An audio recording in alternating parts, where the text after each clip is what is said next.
Jésus s'en allait, au sortir du temple, ses disciples s'approchèrent pour lui en faire remarquer les constructions.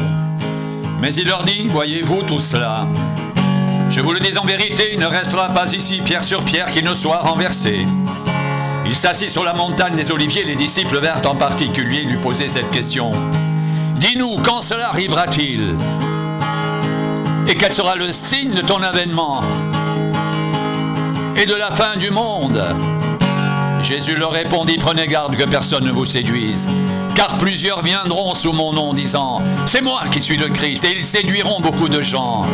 Vous entendrez parler de guerre et de bruit de guerre, gardez-vous d'être troublés, car il faut que ces choses arrivent.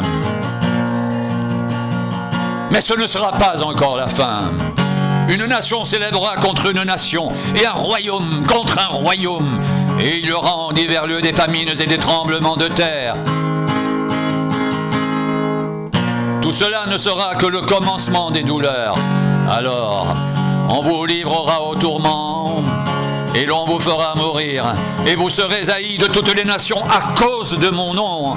Alors aussi plusieurs succomberont, et ils se trahiront, se haïront les uns les autres.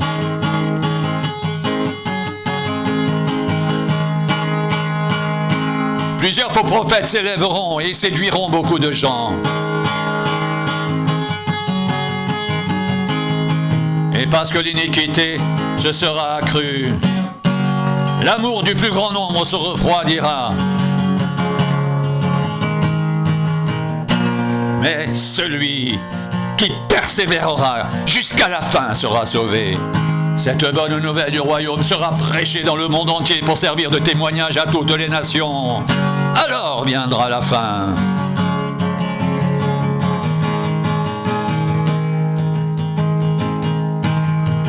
C'est pourquoi, lorsque vous verrez l'abomination de la désolation dont a parlé le prophète Daniel établi en lieu saint, que celui qui lit fasse attention. Alors que ceux qui seront en Judée fuient dans les montagnes, que celui qui sera sur le toit ne descende pas pour prendre ce qui est dans sa maison, et que celui qui sera dans les champs ne retourne pas en arrière pour prendre son manteau.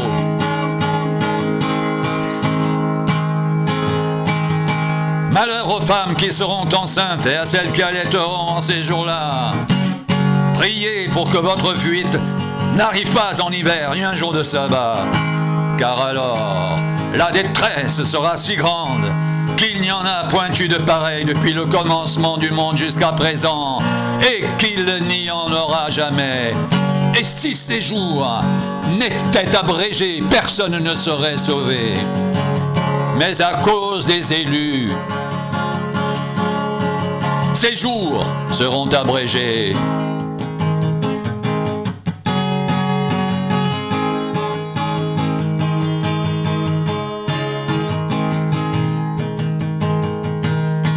Si quelqu'un vous dit alors, le Christ est ici ou il est là, ne le croyez pas, car il s'élèvera de faux Christ et de faux prophètes. Ils feront de grands prodiges et des miracles, au point de séduire, s'il était possible, même les élus. Voici, je vous l'ai annoncé d'avance. Si donc on vous dit, voici, il est dans le désert, n'y allez pas. Voici, il est dans les chambres, ne le croyez pas. Car comme l'éclair part de l'Orient et se montre jusqu'en Occident, ainsi sera l'avènement du Fils de l'homme. En quelque lieu que soit le cadavre, là s'assembleront les vautours, aussitôt après ces jours de détresse. Le soleil s'obscurcira, la lune ne donnera plus sa lumière, les étoiles tomberont du ciel, et les puissances des cieux seront ébranlées. Alors, le signe du Fils de l'homme paraîtra dans le ciel. Toutes les tribus de la terre se lamenteront, et elles verront le Fils de l'homme venant sur les nuées du ciel, avec puissance et une grande gloire.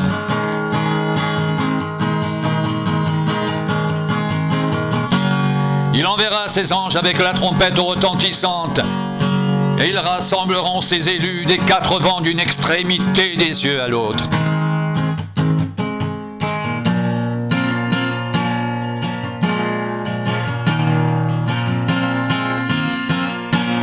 Instruisez-vous par une comparaison tirée du figuier. Dès que ses branches deviennent tendres et que les feuilles poussent, vous savez que l'été est proche. De même, quand vous verrez toutes ces choses, sachez que le Fils de l'homme est proche à la porte. Je vous le dis en vérité, cette génération ne passera pas que tout cela n'arrive. Le ciel et la terre passeront, mais mes paroles ne passeront point.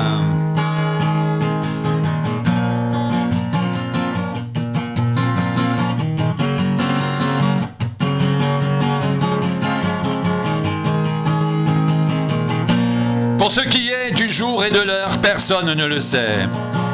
Ni les anges des cieux, ni le Fils, mais le Père seul. Ce qui arrivera du temps de Noé arrivera de même à l'avènement du Fils de l'homme. Car dans les jours qui précédèrent le déluge, les hommes mangeaient et buvaient, se mariaient leurs enfants, jusqu'au jour où Noé entra dans l'arche. Et ils ne se doutèrent de rien, jusqu'à ce que le déluge vienne et les emporte tous. Il en sera de même à l'avènement du Fils de l'homme. Alors, de deux hommes qui seront dans un champ, l'un sera pris, l'autre laissé. De deux femmes qui moudront à la meule, l'une sera prise, l'autre laissée. Veillez donc, puisque vous ne savez pas quel jour votre Seigneur viendra.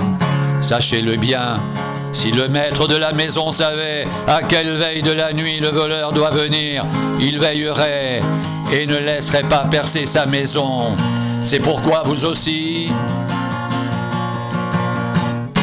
tenez-vous prêts, car le Fils de l'homme viendra à l'heure où vous n'y penserez pas.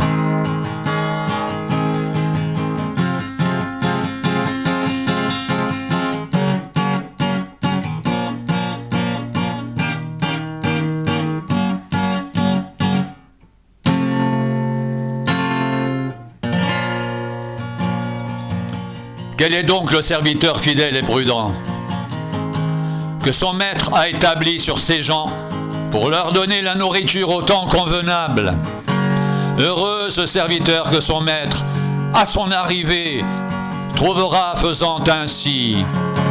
Je vous le dis en vérité, il établira sur tous ses biens.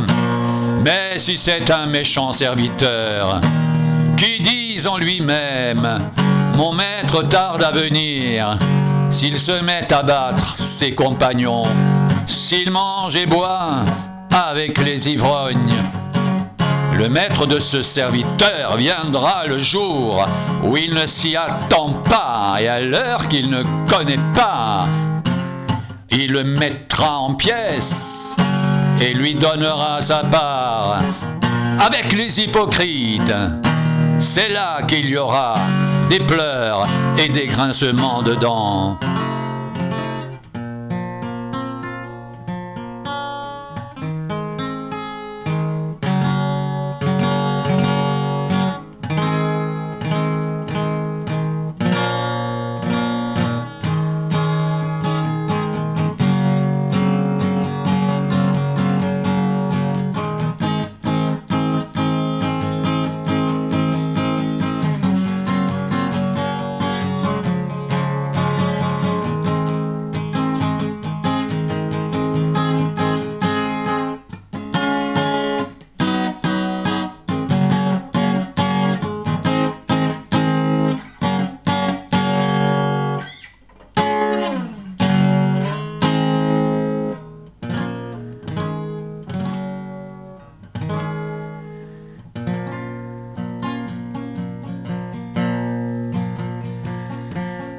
le signe du Fils de l'homme paraîtra dans le ciel.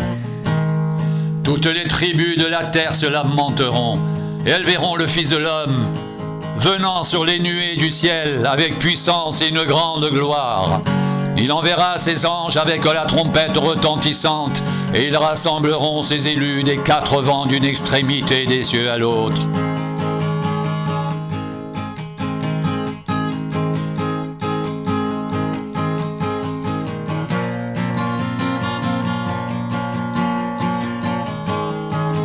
Instruisez-vous par une comparaison tirée du figuier. Dès que ses branches deviennent tendres et que les feuilles poussent, vous savez que l'été est proche. De même, quand vous verrez toutes ces choses, sachez que le Fils de l'homme est proche à la porte. Je vous le dis en vérité, cette génération ne passera point que tout cela n'arrive. Le ciel et la terre passeront, mais mes paroles ne passeront point.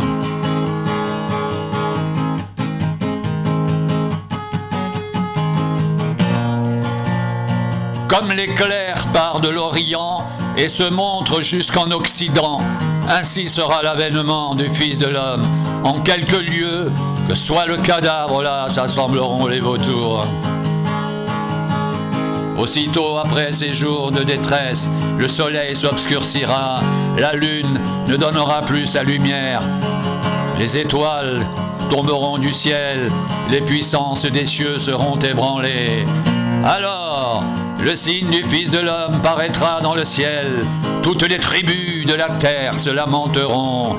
Et elles verront le Fils de l'homme venant sur les nuées du ciel avec puissance et une grande gloire. Il enverra ses anges avec la trompette retentissante et ils rassembleront ses élus des quatre vents d'une extrémité des cieux à l'autre.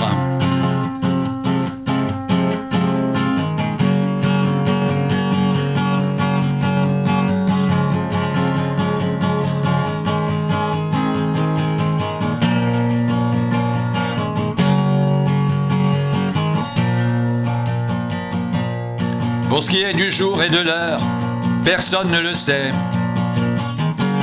Ni les anges des cieux, ni le Fils, mais le Père seul. Ce qui arriva du temps de Noé arrivera de même à l'avènement du Fils de l'homme. Car dans les jours qui précédèrent le déluge, les hommes mangeaient et buvaient, se mariaient et mariaient leurs enfants, jusqu'au jour où Noé entra dans l'arche. Et ils ne se doutèrent de rien, jusqu'à ce que le déluge vienne et les emporte tous. Il en sera de même à l'avènement du Fils de l'homme.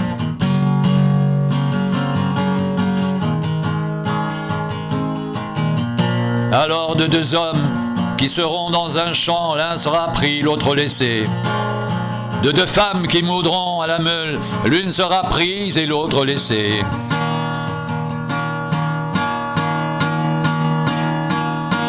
Veillez donc, puisque vous ne savez pas quel jour votre Seigneur viendra.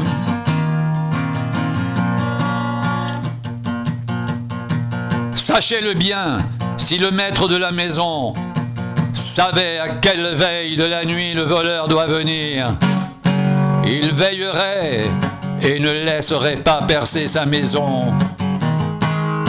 C'est pourquoi vous aussi, tenez-vous prêts, car le Fils de l'homme viendra à l'heure où vous n'y penserez pas.